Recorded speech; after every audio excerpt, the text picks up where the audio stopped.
امریکہ super power کب اور کیسے بنا؟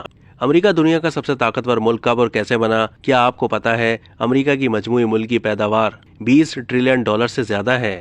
اس کے بعد دنیا کی سب سے طاقتور فوج ہے۔ آپ کے ذہن میں بھی یہ سوال ابھرتا ہوگا کہ آخر امریکہ سپر پاور کیسے بنا؟ سن 1800 سے پہلے چین اور ہندوستان دنیا کی سپر پاور تھے، کیونکہ یہ دونوں ممالک تجارت اور دیگر معاشی سرگرمیوں کا مرکز تھے اور یہ سلسلہ 1800 سال تک چلتا تھا۔ مگر سن 1900 کے بعد 100 سالوں کے دوران امریکہ نے اپنی جی ڈی پی بڑھانا شروع کر دی۔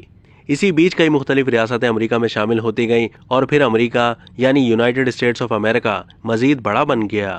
1867 میں امریکہ نے 7.2 ملین ڈالرز کے عوض روس سے الاسکا کا پورا علاقہ خریدا اور اس کے علاوہ اسپین سے فلپائن حاصل کیا اور اس کے بدلے امریکہ نے 20 ملین ڈالرز کی قیمت بھی ادا کی۔ تاہم 1946 میں فلپائن کو آزادی مل گئی تھی، مگر کئی ریاستوں کی جانب سے شامل ہونے، کچھ پر قبضہ کرنے اور کچھ علاقے خریدنے کے بعد امریکہ اراضی کے لحاظ سے بہت بڑا ملک بن گیا تھا۔ مگر یہ تو بس شروعات تھی، اصل جادو 1900 سے 1950 کے درمیان ہوا تھا۔ ان 50 سالوں میں دنیا میں 2 جنگیں عظیم لڑی گئی تھیں اور یہ دونوں بڑی جنگیں یورپ میں ہوئی تھیں۔ فرانس، جرمنی، برطانیہ، اسپین، اٹلی سب ایک دوسرے سے لڑ رہے تھے، مگر امریکہ نے ان جنگوں میں اتنا حصہ نہیں لیا تھا، نہ ہی یہ جنگیں امریکہ میں لڑی گئی تھیں۔ امریکہ نے ان جنگوں کے لیے ہتھیار اور اپنے فوجی فراہم کیے تھے، لیکن دونوں عظیم جنگوں میں دیگر ممالک کی طرح امریکہ کی معیشت متاثر ہونے کے بجائے مزید مضبوط ہو گئی تھی، اور صرف امریکہ ہی تھا جس نے ہتھیار بیچ کر ان جنگوں سے فائدہ کمایا۔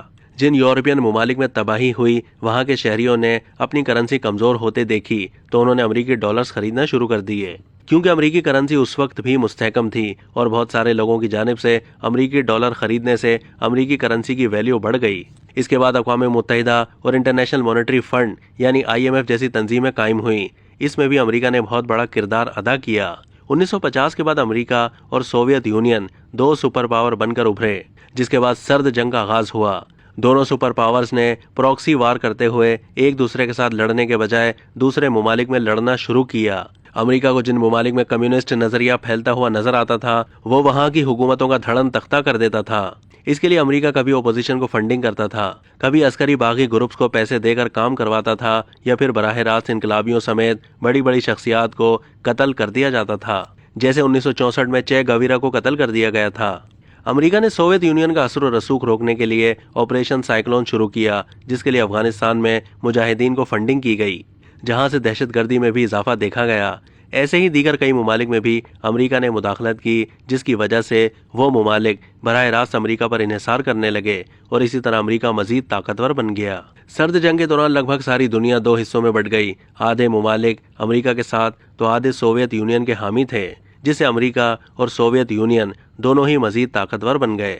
مگر 1990 کے بعد جب سوویت یونین کے ٹکڑے ہو گئے تو دنیا میں صرف ایک ہی سپر پاور رہ گیا اور وہ تھا امریکہ۔